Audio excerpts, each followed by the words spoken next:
Olá, sejam todos bem-vindos ao meu canal Astrologia Pessoal.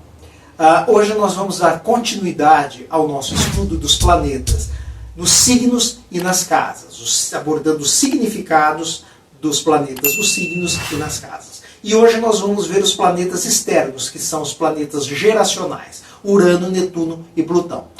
Veremos também os asteroides e os pontos astrológicos, que não são nem planetas e nem asteroides, mas são pontos matemáticos e que também influem na interpretação do mapa astral. Correto? Vamos então à nossa aula. Bom, gente, vamos dar então sequência ao nosso estudo dos planetas. Agora, os planetas geracionais, Urano, Netuno e Plutão, nos signos e nas casas na roda astrológica. Deixa eu pegar eles aqui. Urano, Netuno e Plutão. Fazendo uma recapitulação, então, nós temos Marte, que rege Áries na casa 1, Vênus, que rege Touro na casa 2, Mercúrio, que rege Gêmeos na casa 3, a Lua, que rege Câncer na casa 4, o Sol, que rege Leão na casa 5,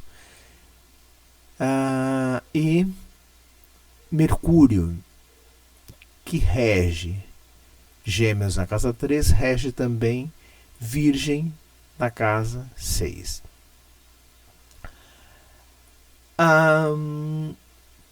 Como eu disse, nós nascemos no ascendente. Na casa 1 nós temos a nossa primeira infância. Na casa 2 nós adquirimos nossos valores. É a casa da amamentação, é quando a criança entra, ela percebe a mãe, depois ela percebe o pai. Na casa 3 ela percebe os irmãos. É a casa também das pequenas viagens, então onde ela começa a engatinhar e a dar os primeiros passos. Na casa 4 ela descobre a casa materna. Na casa 5 ela já sai da casa materna e vai para os namoros, para os relacionamentos, né, fora do âmbito familiar. Aqui então ela já começa a entender que um dia ela precisa se unir a alguém e se casar, na casa 7. Então na casa 6 ela vai trabalhar. Na casa 7 então nós temos a própria Vênus, que rege Touro na casa 2, rege Libra na casa 7, que é onde ela se casa. Então é onde começam já os problemas. Da casa 1 até a casa 6 nós vivemos para nós mesmos. Na casa 7 nós passamos a viver para os outros. Então a casa 1 é o eu, a casa 7 é o outro. Ou seja, se a pessoa não é bem resolvida com ela mesma, ela vai ter problema no relacionamento com os outros. A casa 2 indica valores, entre eles o dinheiro. Então é o nosso dinheiro. A casa oposta, a casa 8, é a casa do dinheiro dos outros. É a casa também da morte, é a casa também do sexo. Então nós casamos, nós trabalhamos na casa 6 para casar na casa 7 e vamos fazer sexo na casa 8. Então a casa 8, por ser uma casa também que simboliza morte, crises, aqui nós começamos a ter problema. Então é aqui que nós temos o primeiro planeta geracional. A casa 8, que é a casa de Escorpião, que é regida por Marte, que também rege a casa 1, que é de Áries, Marte passa a ser um corregente. O regente principal de Escorpião é Plutão. Então Plutão é um planeta complexo, é o planeta mais poderoso do zodíaco, embora na astronomia ele não seja mais planeta, ele tenha sido desclassificado, mas isso não tem nada a ver, tá? É irrelevante para a astrologia. Na astrologia, Plutão é o planeta mais poderoso. E se a pessoa não souber lidar com as energias dele, é o planeta também mais perigoso. Então, pessoas que têm um Plutão na casa 8 é um indício de uma pessoa que tem crises existenciais intensas. Você de repente tem no seu mapa um Plutão na casa 8, isso significa a mesma coisa para você? Não. Não, porque, como eu já disse, nós precisamos ver o mapa todo que altera essas configurações. Isso aqui é só um simbolismo, tá? Eu estou fazendo um passeio pela roda zodiacal mostrando os planetas regentes dos signos e casas, mas isso é um puro simbolismo. Na análise do mapa astrológico, isso pode alterar. Bem, aí nós vamos para a casa 9, que é regida por Júpiter, nós já vimos no outro vídeo, continua assim. Casa 10, regida por Saturno, também continua esse planeta, não muda nada. Aí nós vamos para Aquário, que também é regido por Saturno, que rege Capricórnio na casa 10. Aqui também há uma mudança. Saturno passa a ser o corregente, o regente é Urano. Urano, que é um planeta geracional e que é um planeta também de crises. Por quê? Porque Urano ele indica mudanças bruscas, indica revoluções, indica disrupturas. Onde nós temos Urano, nós temos a tendência a querer romper com padrões, tá? Então essa é a energia de Urano que rege Aquário. Já esses planetas geracionais já se tratam da astrologia moderna que nós estudamos e não da astrologia clássica, onde eles não entram, certo? Aí, por último, nós temos o signo de Peixes, na casa 12, que é regido por Júpiter, que também rege Sagitário, na casa 9. Júpiter passa a ser o corregente. Por quê? Porque o regente principal passa a ser Netuno, o deus Poseidon dos gregos. Netuno para os romanos. Netuno é o que? Netuno é espiritualidade, Netuno é sonho, Netuno no seu lado negativo é ilusão, tá? É névoa. Então, tudo aquilo que nós temos dentro da casa 12 se torna inconsciente para a pessoa. Então, a pessoa que tenha Netuno na casa 12 é uma pessoa extremissimamente espiritualizada, uma pessoa muito espiritual. Porém, ela tem dificuldade em viver a vida atual, a vida presente, na sua materialidade. E um Júpiter na casa 12, como eu já disse no vídeo anterior, é um sinal de proteção espiritual. E como a casa 12 é uma casa, é a última casa, é uma casa de finalizações, um Júpiter na casa 12 indica também aquela pessoa que não importa o tipo de problema que ela tenha na vida dela, o tipo de crise que ela tenha na vida dela, no final ela sempre é salva, porque Júpiter é proteção espiritual. Então esses são os planetas, tá? Agora já num contexto de astrologia clássica, não, desculpa, astrologia moderna, que inclui os planetas geracionais, Plutão, Urano e Netuno. Bem, nós temos mais alguns pontos, tá? Nós temos os asteroides, Quiron, Pallas, deixa eu dar um close aqui, Ceres, Vesta, Juno e Proserpine. Outros asteroides, tá, que vão sendo descobertos, eles vão sendo estudados e vão passando para a astrologia. Eu utilizo apenas Quiron e Pallas. Por que eu não utilizo o restante? Porque eu ainda não estudei eles, eu ainda não coloquei eles em prática, não tive tempo para isso, tá? Então eu utilizo Quiron e utilizo Pallas. Alguns astrólogos já colocam os asteroides como regentes de alguns signos. Eu não faço isso, tá? Eu apenas utilizo. E eu vou colocar aqui apenas, em questão aqui apenas Quiron. O que é Quiron? Que é o principal asteroide que nós temos na astrologia. Quiron, ele simboliza uma ferida, tá? A gente precisa entender a mitologia de Quiron. Quiron na mitologia grega era um centauro. E era um centauro muito bom, muito humano.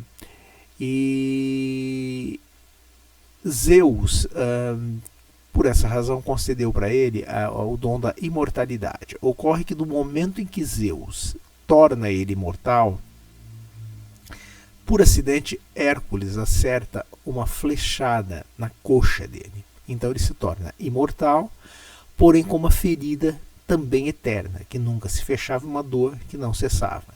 E ele segue a imortalidade com essa dor, com essa ferida e com essa dor.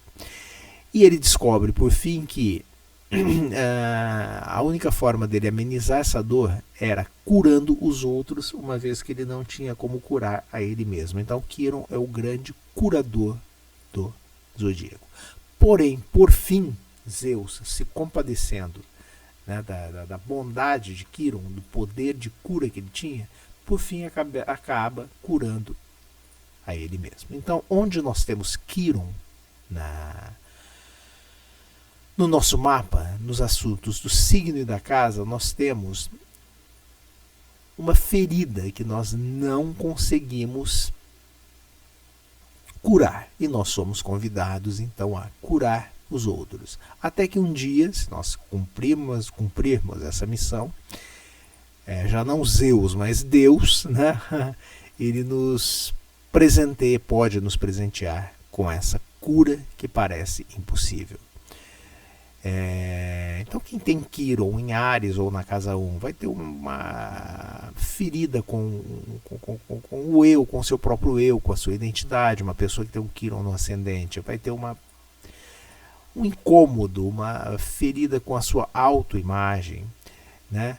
Na casa 2 vai ser relativo ao dinheiro, na 3 a comunicação e assim por diante. Nós vamos depois estudar Quiron, tá? Em cada signo e em cada casa, certo? Como eu disse, Palas eu não vou falar por enquanto, e nem os outros que eu não utilizo ainda. E nós temos alguns pontos astrológicos que não são asteroides nem planetas. Nós temos Lilith, nós temos a roda da fortuna, também chamada parte da fortuna ou lote da fortuna. Eu recomendo a vocês que chamem de parte da fortuna ou lote da fortuna, porque muitos astrólogos aí detestam o nome roda da fortuna porque é uma carta do tarô. Repito, eu não me importo com isso, então eu chamo de roda da fortuna, correto? Nós temos também a Terra, tá? Que eu acho que quase astrólogo nenhum utiliza a Terra. Nós vamos estudar, nós vamos utilizar no nosso curso, mas eu não vou falar dela agora. A Terra, eu vou falar uma única coisa aqui da Terra, que é o seguinte: ela parece a roda da fortuna, né? Mas não é. A Terra, ela está sempre em oposição ao Sol, tá? Então, o Sol é o nosso ego, é para onde nós devemos ir. Então, nós tendemos sempre a ficar presos ao assunto do signo e da casa opostos ao Sol, certo? Mas era um pouco, digamos, um pouco irrelevante a princípio. Vamos falar um pouquinho de Lilith. Lilith, que é um astro complicado no mapa astral. Lilith é uma grande sabotadora. Na mitologia, já não na mitologia grega, mas na mitologia hebraica, na mitologia bíblica, Lilith ela não é falada, não é abordada na Bíblia, nos evangelhos oficiais, tá? Ela é abordada apenas em evangelhos apócrifos. Eu não sei se em um deles ou se em mais de um, tá? Eu não lembro agora qual. Lilith teria sido a primeira esposa de Adão antes de Eva.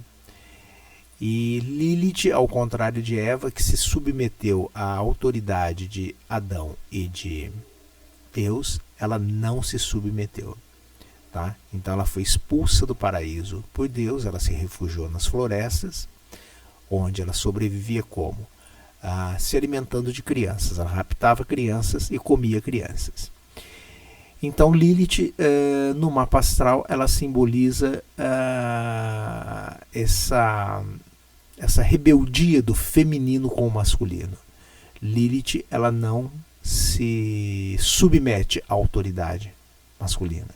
Lilith é um ponto extremamente kármico, tá? É um ponto feminino, é um ponto ligado a questões sexuais inconscientes, ligada também a questões infantis, uma vez, né, que Lilith devorava crianças. Então Lilith no mapa astral pode indicar processos de... Nós podemos ver, por exemplo, se uma pessoa sofreu alguma agressão durante a infância, podemos ver se uma pessoa sofreu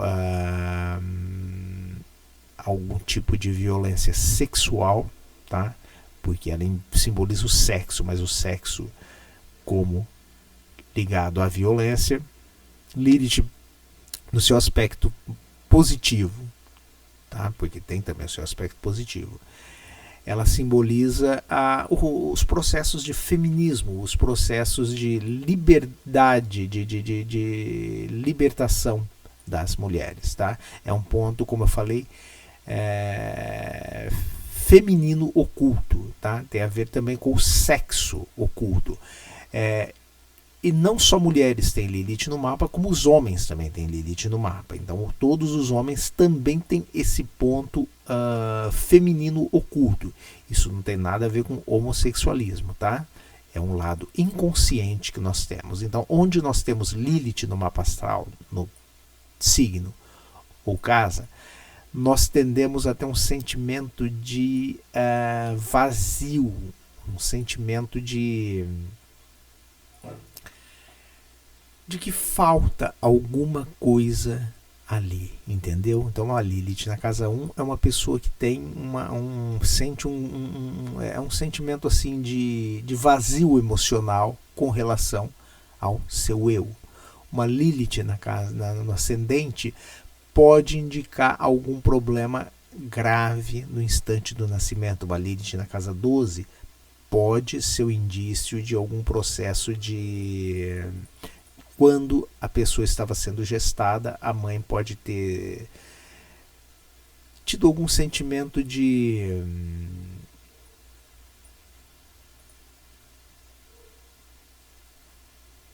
algum sentimento de ter recusado a gravidez. Uma Lilith na casa 2 pode provocar problemas financeiros, na casa 3 problemas com comunicação e assim por diante. Nós vamos ver depois cada ponto desses no mapa astral, correto? E por fim a roda da fortuna, ou parte da fortuna, ou lote da fortuna, que é um ponto que indica onde nós podemos ter sorte se nós investirmos no assunto daquele signo ou casa. Sorte até mesmo financeira, certo? Então, a roda da fortuna na casa 2, que é o dinheiro, se nós investirmos nos nossos valores em questões financeiras, nós podemos ter sorte, até financeira. Se for na casa 3, na comunicação, se for na casa 4, em assuntos dentro da nossa casa, por exemplo, trabalhar dentro de casa. Se for na casa 1, se a gente investir em questões pessoais, na casa 12, se nós investirmos em questões espirituais e assim por diante, e nós vamos ver isso especificamente ao longo do curso, correto?